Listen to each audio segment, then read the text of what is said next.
SDA کا section بھی ختم ہوا اور وہ جو سارے کام تھے، ذمہ داریاں تھیں، وہ SBCA کے پاس چلی گئیں۔ ہونا تو یہ چاہیے تھا کہ اس وقت ان تمام اداروں کے وہ ملازمین جو بلڈنگ کنٹرول سیکشن میں کام کر رہے تھے وہ SBA میں چلے جاتے، SBCA میں چلے جاتے، لیکن اس طرح ہوا نہیں۔ SDA نے یہ ایشو ریز کیا، ابھی نہیں کیا، یہ اس وقت سے کرتے آئے ہیں اور کئی مرتبہ فیصلے ہوئے، لیکن اس پہ کسی نہ کسی وجہ سے جو ہے وہ عمل درآمد نہیں ہو سکا۔ ابھی ریسنٹلی بھی SDA کی گورننگ باڈی کا جو اجلاس ہوا اس میں یہ بات سامنے رکھی گئی کہ ہمارے پاس یہ ملازمین ہیں جن کا جو کام تھا وہ کام SP سے کر رہا ہے، لیکن ملازم ہمارے پاس بیٹھے، تو اگر آپ ان کے پاس لے جائیں یا ہمیں کام دے دیں یا واپس لے جائیں۔ تو یہ طے پایا کہ ان ملازمین کو SBCA میں بھیج دیا جائے گا، لیکن اس کے ساتھ ساتھ یہ بھی کہا گیا کہ یہ تمام ملازمین چونکہ SDA کے ہیں اور SDA کی جورسڈکشن میں بلڈنگ کنٹرول کا کام کرتے تھے، تو ان کی تمام لوگوں کی جو پوسٹنگز ہیں وہ 7 ڈیولپمنٹ اتھارٹی کی جو جورسڈکشن ہے، جو حد ہے، اس کے اندر ہی ہوگی، اس سے باہر یہ نہیں جائیں گے۔ تو تمام لوگ جو ہیں وہ کراچی میں کوئی ایک بھی نہیں آیا، یہ تمام کے تمام لوگ SDA کی جورسڈکشن کے اندر ہی پوسٹ ہوں گے اور وہیں پہ وہ کام کریں گے۔ اس سے کراچی کے کسی بھی شہری کا کوئی حق جو ہے وہ ختم نہیں ہوگا۔ اور دوسری بات میں MQM سے کہوں گا کہ خدا کے واسطے ہر کام میں یہ نفرت کا پہلو، یہ تعصب کا جو زہریلا ایک اینگل نکال لیتے ہیں وہ نہ نکالیں، یہ بری بات ہے۔ آپ بات کرنی ہے، آپ کو احتجاج ہے، بالکل اعتراض کریں، لیکن اس پہ یہ کراچی کا دیہی شہری کوئی غیر مقامی اس قسم کی باتیں کرنا مناسب نہیں ہے۔ یہ تمام لوگ جو اس ملک کے یا صوبے کے اداروں میں کام کر رہے ہیں وہ پاکستان کے شہری ہیں، صوبہ سندھ کے شہری ہیں، ان سب کا حق ہے۔ اگر پاکستان کے کسی بھی صوبے سے شہری آ کر صوبہ سندھ میں نوکری کر سکتے ہیں، بزنس کر سکتے ہیں، ملازمت کر سکتے ہیں، الیکشن لڑ سکتے ہیں، تو خدا کے لیے صوبہ سندھ کے رہنے والے جو لوگ ہیں ان کے اوپر یہ پابندی مت لگائیں، یہ بری بات ہے، اس سے نفرتیں پیدا ہوتی ہیں۔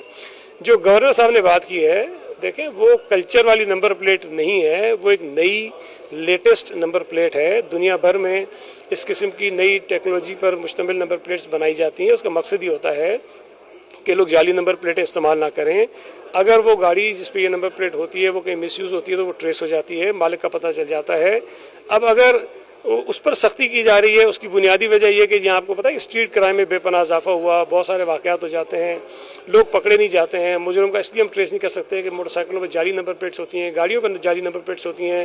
گاڑی ہوتی کسی کی ہے، نام پہ کسی اور کی ہو رہی ہوتی ہے۔ تو یہ تمام چیزیں اس لیے کی گئیں کہ اسٹریٹ کرائم پر یا دیگر جو کرائم ہوتے ہیں ان پر کنٹرول کیا جا سکے اور اس میں جو مجرم ہیں ان کو پکڑا جا سکے۔ اب ایک طرف اگر اسٹریٹ کرائم بڑھ جائے تب بھی تنقید کرتے ہیں، کہتے ہیں حکومت کرتی کچھ نہیں ہے، اور اسٹریٹ کرائم کو کم کرنے کے لیے اگر ہم اقدامات کرتے ہیں کہ یہ نمبر پلیٹس ٹھیک لگائیں، جو اوریجنل نمبر پلیٹس ہیں وہ استعمال کریں،